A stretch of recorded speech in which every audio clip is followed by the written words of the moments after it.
All right, I'm here with actor Ryan Potter, who's starring in DC's Titans. Yeah. Before we get to that, let's talk a little bit about how you came into acting. I know you had a little bit of an interesting start. Yeah, started with my martial arts, essentially. There was a flyer one day at my studio. I walked out without it. My teacher came down the street, running after me, handed me the flyer. And I went home. Wasn't going to reply to the flyer. The next day my mom goes through my martial arts bag. This was actually the only time she'd ever cleaned out my martial arts bag. That's not added to make the story any more, crazy than it already is. But mom had asked me if I wanted to audition. I ended up going in. One audition led to another, and that essentially started everything. And you ended up on a show for 2 years called Super Ninjas. What was that experience like? Super Ninjas was school for me. It was a way of learning the ins and outs of set life, but also kind of the industry. And I'm very grateful for the opportunity because I was able to learn at a very young age how to navigate a lot of the obstacles and self-made obstacles, whether it's industry related or acting related. Very cool. And you were also the voice of Huron on. What was that experience doing a voiceover? Big Hero 6 was incredible. I mean, I think that was essentially kind of the launching point of everything. Disney, working with Disney is just a magical experience because they think about it's 360. They think about everything as a whole, from the project to merchandising to the park, and it's incredible to be able to play a character in which when you go to like Tokyo Disneyland, there's a parade float, and then there's toys, and then it's incorporated into a video game, and I got to essentially do every medium and every format that a voice actor has the opportunity of doing simply based off of a single project, and I'm very grateful for that opportunity. Very cool. And now you are starring on the much anticipated DC show Titan, and you're playing Garfield Logan, also known as Beast Boy. What's that experience been like? It's a pretty cool show. Yeah, Beast Boy is a trip. It's one of the best characters in the DC universe, in my opinion, and it's very full circle. When I moved from Japan to the United States, Teen Titans was the first animated series that I actually liked watching, simply based off of the kind of reminiscent animation styles that I'd see back home. And Beast Boy was a character I fell in love with because he was kind of an outlier trying to assimilate to,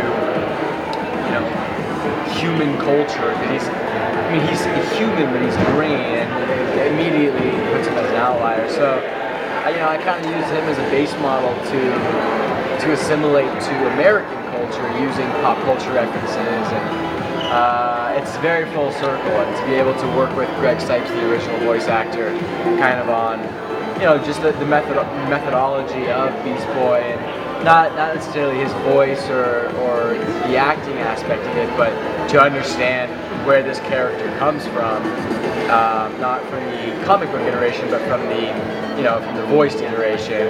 It helped with the combining every aspect of Beast Boy to create the live action iteration of him. So it's been one of the most challenging roles, simply based off of kind of the pressure of him being a fan favorite character, not having a live action iteration that I can base it off of, but also be almost given too much freedom in the sense of this has never been done before. Mm-hmm. So it really is on me and the creators to find a happy middle ground that the fans will love. Is it a physically demanding role?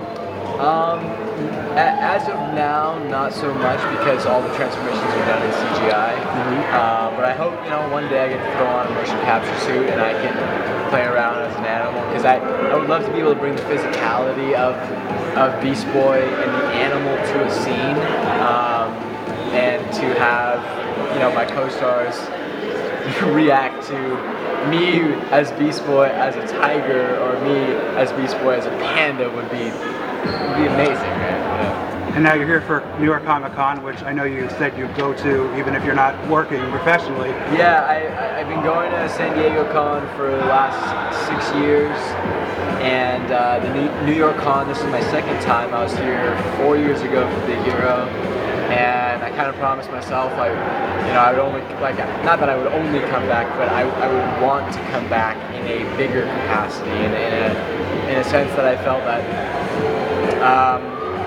not like I've grown as a whatever title, but as the project and kind of the following has grown. I don't really know how to describe it, but I wanted to come back and have it be an even bigger experience. Yeah. Which is hard, especially when you come with Disney, because they think of everything from top to bottom. But my experience with the DC team has been pretty unbelievable. Has your fan base increased a ton since, and a different type of fan base from your days on Nickelodeon to now? Yeah, I mean, to be 100% honest, man, if you look at social media numbers, of course, you look at it and, compared to, I don't know who to compare it to, it's impressive, but I mean, I've been doing social media for 5-6 years, and it's always been growth when a project comes out and it dies off. Growth when a project comes out and dies off. And I don't know. I mean, I'm not here to complain about social media growth. Yeah. I post when I post. I really try not to let it dictate the hours of my day. I try to not let it dictate how I feel, because people put such an importance on social media, and it becomes a part of their daily routine to the point that it affects their mood, and it affects their routine. And I do it when I can. I like to post some things to share with quote unquote fans, and I'm grateful that they appreciate the content, that they like the content, and we'll continue to do it as long as social media is around. I won't ever have people post on my behalf, because that just means that now there's an interest to promote and push beyond what I already do, and I have no interest. Did you get a chance to do anything other than Comic Con and press while you were here? Yeah, I'll actually stay a couple more days past Con's done, and I've got some friends in from Italy, so I'm going to show them around New York a little bit. And cool. I got some friends here in Brooklyn and Queens and Harlem, so I'm going to go visit all of them. What do you like about the city? I think my favorite part about the city is the energy. It's coming from the West Coast, coming from California, and you can tell by the way I talk, it's a little bit more relaxed. We're on a little bit slower of a pace, and we wake up 3 hours later than you guys. You guys are almost done with your day by the time we're waking up. So the energy here is incredible. Growing up in Tokyo, New York is very reminiscent of Tokyo in the sense of the public transportation system is actually, it exists. It's a thing here, and you can get around the city walking no problem. There's always something open. There's good food everywhere. I love the bluntness of the people here and just the honesty. People aren't just saying things to say things. If they say something to you, they say it for a reason. That's usually because you're walking on the wrong side of the street. Right. New Yorkers, you know what I mean. And I know it's cliche, but I love Central Park, man. You go to the center of Central Park and you look around and the city's gone. To be able to walk into the middle of the park and it takes 15 minutes, and to feel like you completely stepped out of this massive city. I don't know. I haven't been to many cities that have parks of that scale. Definitely not the scale of Central Park. And you got a chance to dive into a bowl of cereal. I mean, what more could you want? Yeah, I did, man. We're here at VRV. Honestly, VRV is one of the coolest experiences I've seen, simply based off the fact that it merges so many different fan bases, communities, and cultures together. I've been a long time subscriber to Crunchyroll. It was Weekly Jump, Shonen Jump were my ways in kind of staying in touch with what was going back home. And there was no platform for Japanese animation at the time, so I fell way behind. I was watching Inuyasha and One Piece as they were airing, and there was like a couple-year gap where I actually didn't have any access to anime, and when Toonami came around, that was a lifesaver. But I had already seen all of the Naruto and Dragon Ball episodes that aired on Toonami in Japan, so I had to watch Toonami for a while for them to play catch-up.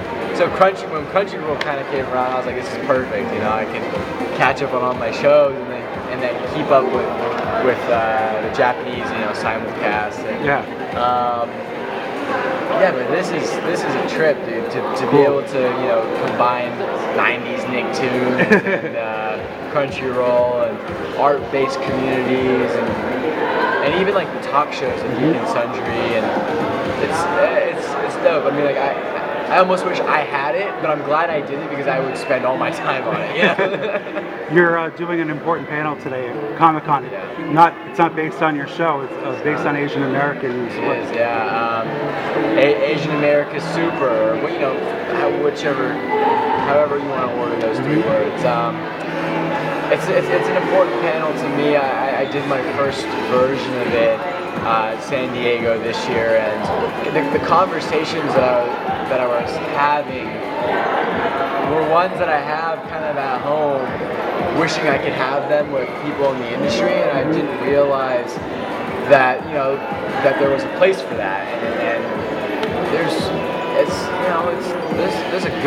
a good turnout. Yeah. And there are good questions asked and awesome panelists, so I'm excited for it, and yeah, you know, it's not like it's not a bunch of Asian people in a room complaining, but it's a lot of, you know, it's a lot of people from the Asian American community voicing their opinions on how their culture is represented within media and how they can better represent the Asian American culture in media. Yeah. Very cool. Thank you so much for taking time out of your busy schedule here. I know you're jam-packed, so I really appreciate it. Oh yeah, I appreciate it. Take care, Ron.